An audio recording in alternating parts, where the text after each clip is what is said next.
काम खत्म भी नहीं हो पाया, अब रात में जाकर यार आकांक्षा सोफे पर बैठती है कि तभी आकांक्षा का देवर विनीत आकांक्षा के पास आता है।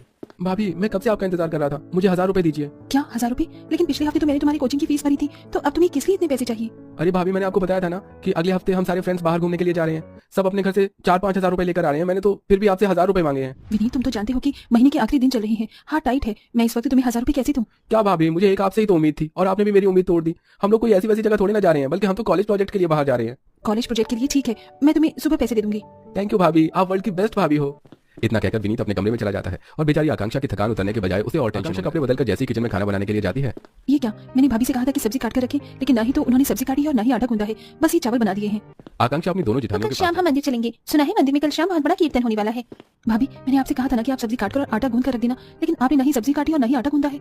लेकिन आकांक्षा मैंने चावल तो बना ही दिए हैं, तुम्हारा आधा काम तो मैंने खत्म कर दिया, अब आधा काम भी क्या तुम नहीं कर सकती? भाभी चावल बनाने में ऐसी कौन सी मेहनत लग रही है, सिर्फ कुकर में चावल डालकर उसे 2 सीटी लगानी है। सुबह से शाम तक मैं ऑफिस का इतना काम करती हूँ और घर आने के बाद भी मुझे इतने सारे लोगों के लिए खाना बनाना पड़ता है। आप दोनों तो घर में ही रहती हैं, लेकिन फिर भी मेरी कोई मदद नहीं करती है। आकांक्षा तुम तो जानती हो कि बच्चों को स्कूल से लाने और ट्यूशन छोड़ने की जिम्मेदारी मेरी होती है, और मैं भी घर में कोई फ्री नहीं रहती हूँ। तुम्हारे जाने के बाद घर में ही संभालती हूँ, झाड़ू पोंछा करना, सब कुछ चाय देना, और ये क्या कोई कम काम है? अपनी जेठानियों का जवाब सुन बेचारी आकांक्षा ने उसके साथ सबके लिए खाना बनाती है। खाना बन गया है, सभी लोग आ जाइए। आकांक्षा डाइनिंग टेबल पर सबके लिए खाना लगा देती है। थोड़ी देर में आकांक्षा के पूरे परिवार वाले डाइनिंग टेबल पर आकर बैठ जाते हैं। आकाश के घर में तकरीबन 16 लोग थे। 16 लोगों का खाना बनाने में आकांक्षा को 2 से ढाई घंटे का समय लग जाता था। अरे भाभी मुझे शाम से भूख लग रही थी और खाना आपने रात के 10 बजे बनाया है, अब तो मेरी भूख ही मिट गई है। और नहीं तो क्या, जब भूख लगी तब तो खाना मिलता नहीं है। मेरा तो खाना खाने का मन ही नहीं कर रहा। अरे तुम लोगों में शर्म नाम की चीज है या नहीं? बहू सुबह से लेकर शाम तक ऑफिस में कितना काम करती है, घर आने के बाद भी उसे आराम नहीं मिलता। 2 से 3 घंटे लगाकर वो हम सबके लिए खाना बनाती है। उसको शुक्रिया कहने के बजाय तुम लोग उसे ही ताने दे रहे हो। तुम लोगों ने जरा भी सोचा है कि हम खाने वाले 16 लोग हैं और कमाने वाली बेचारी एक बहू है, उस पर कितनी जिम्मेदारी है? अरे माँ जी, आप तो ऐसे कह रही हैं जैसे आकांक्षा ऑफिस में नहीं बल्कि फैक्ट्री जाती है और वहाँ जाकर बोरी ढोने का काम करती है। पूरा दिन तो एसी में बैठकर कंप्यूटर ही तो चलाती है, इसमें कौन सी इतनी मेहनत लगती है? अपने ससुराल वालों की ऐसी बातें सुनकर आकांक्षा को काफी ज्यादा बुरा लगता है। आकांक्षा बड़ी मुश्किल से अपने आंसुओं को रोक पाती है। सभी को खाना देकर आकांक्षा एक प्लेट में खाना निकालती है और सीधा अपने कमरे में चली जाती है और अपने पति आकाश को जाकर उसे अपने हाथों से खाना खिलाती है। बस आकांक्षा, मेरा पेट भर गया, अब तुम भी खा लो। ये क्या, आपने तो बस एक ही रोटी खाई है, एक रोटी और खा लीजिए। आकांक्षा मैं जानता हूँ तुम्हारे लिए बिल्कुल खाना नहीं बचा, जो बचा था तुम उसे मेरे लिए ले आई। कभी कभी तो खुद पर बहुत गुस्सा आता है। ऐसी जिंदगी जीने से अच्छा है कि भगवान मुझे अपने पास ही बुला ले। आप ऐसा क्यों कहते हैं? मैं हूं ना, मैं सब संभाल रही हूँ, आपको इस तरह दुखी होने की कोई जरूरत नहीं है। लेकिन कब तक आकांक्षा? जब से तुम इस घर में आई हो तब से बस काम ही काम करे जा रही हो। घर में खाने को 16 लोग हैं, लेकिन इन लोगों में से एक भी काम नहीं करता। तुम काम भी करती हो और हम सबको खिला भी रही हो। शादी के 2 महीने बाद ही आकाश का एक्सीडेंट हो गया था, जिसमें आकाश अपने दोनों पैरों से अपाहिज हो जाता है। कहने को आकांक्षा के जेठ और 2 देवर भी थे, लेकिन जेठ हमेशा दारू के नशे में रहता था।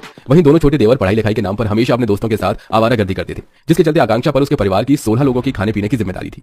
ये क्या, घर का राशन तो खत्म होने को आया है, आज भरवाना होगा।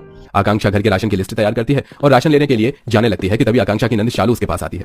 भाभी कल मेरी फ्रेंड का बर्थडे है, तो मुझे उसे गिफ्ट के लिए 500 रुपए चाहिए। भाभी आप इतनी बड़ी कंपनी में काम करती हो और क्या आपके पास 500 रुपए नहीं है? चुपचाप से मुझे 500 रुपए दीजिए। आप क्या चाहती हैं कि सभी सहेलियों के सामने मेरी बेइज्जती हो? इतना कहकर शालू आकांक्षा के पर्स से 500 रुपए लेकर चली जाती है। इतना कमाने के बावजूद भी मैं खुद पर कभी 1 रुपए खर्च नहीं करती और ये लोग पैसे की किस तरह बर्बादी कर रहे हैं। आकांक्षा बचे कुछ पैसे और थोड़ा उधार करके घर का राशन ले आती है। ऐसे ही एक दिन, ये क्या, इनकी दवाइयां तो खत्म हो गई हैं, इन्हें टाइम पर दवाई नहीं दी तो इनकी तबीयत भी खराब हो सकती है। आकांक्षा अपनी अलमारी खोलती है और उसमें रखे हुए आखिरी 1000 रुपए निकालकर अपने पति की दवाई लेने जाने लगती है कि तभी आकांक्षा को उसकी जेठ जेठानी के कमरे से लड़ाई झगड़े की आवाज आने लगती है।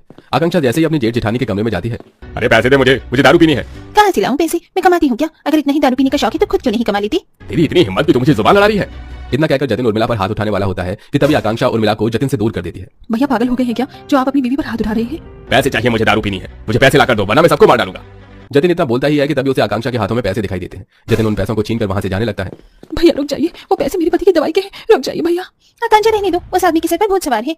पर पैसे छीने जाने की वजह से उर्मिला अपने पति के लिए दवाई नहीं ला पाती, जिससे आकाश की तबीयत धीरे धीरे खराब होने लगती है। वहीं सुबह से लेकर शाम तक ऑफिस में इतना सारा काम करना, वहीं घर आने के बाद भी देर रात तक सभी के लिए ढेर सारा खाना बनाना, किचन साफ करना, इन सबसे आकांक्षा की तबीयत काफी ज्यादा खराब हो गई थी। आकांक्षा पहले से काफी ज्यादा कमजोर हो चुकी थी और उसके शरीर में भी अब दर्द होने लगा था। आकांक्षा बहू, क्या हुआ तुझे? तू ऐसे लंगड़ाती हुई क्यों चल रही है? माँ जी, कुछ दिनों से मेरे हाथ पैरों में बहुत दर्द हो रहा है, चलने की भी हिम्मत नहीं हो रही है। मुझे और तेरे ससुर जी को तेरे लिए बहुत दुख होता है। तुझे मैं बेटी बनाकर लाई थी और देख तू नौकरानी बन गई। आकांक्षा की तबीयत अब इतनी ज्यादा खराब हो जाती है कि वो बिस्तर से उठ भी नहीं पाती, जिसके चलते नम्रता डॉक्टर को बुलाती है। इनके शरीर में खून की कमी है, जिसके चलते इनका शरीर काफी ज्यादा कमजोर है, इन्हें कुछ दिन सख्त आराम की जरूरत है। डॉक्टर की बात सुन अब नम्रता आकांक्षा को बिस्तर से बिल्कुल भी नहीं उठने देती, जिससे अब ना ही आकांक्षा कमा कर पाती है और नहीं घर में किसी के लिए खाना बना पाती है। कुछ दिनों में जो घर आकांक्षा ने इतने समय से संभाल रखा था, अब वो धीरे धीरे बिखरने लगता है। अरे मुझे घर में खाना मिलेगा या नहीं? सुबह से शाम होने को आ गई है, एक रोटी नहीं खाई मैंने। मम्मी होमवर्क करवाओ ना, जब चाची होमवर्क करती थी तो मुझे टीचर हमेशा तोड़ देती थी। अरे भाभी काम पर कब जाएंगी? जब से भाभी काम पर नहीं जा रही तब से मुझे मेरी कॉलेज के आने जाने का खर्चा भी नहीं मिल रहा है। तुम लोगों ने कभी सोचा भी है कि वो अकेले कैसे घर के साथ साथ घर का काम भी देख रही थी? इतना पैसा कमाने के बावजूद भी आकांक्षा ने कभी अपने ऊपर 1 रुपया तक खर्च नहीं किया, और जब वो बीमार है और बिस्तर से उठ नहीं सकती तो तुम लोगों में इतनी भी हिम्मत नहीं कि तुम लोग मेहनत करके 2 वक्त की रोटी खा सको। अरे घर की बहू होकर उसने वो कर दिखाया जो घर के बेटे होकर तुम दोनों न कर सके। अरे लानत है ऐसी मर्दानगी पर, तुम लोगों की तो रोटी कमाने की भी औकात नहीं है। अपने माता पिता की ऐसे ताने भरी बातें सुनकर जतिन, विनीत और विवेक को बड़ी शर्मिंदगी महसूस होती है। माँ, पिताजी आप ठीक कह रहे हैं। आवारागर्दी करने के चक्कर में तो हम घर की जिम्मेदारी ही उठाना भूल गए। अगर भाभी नहीं होती तो आज हम सब भीख मांगकर रोटी खा रहे होते।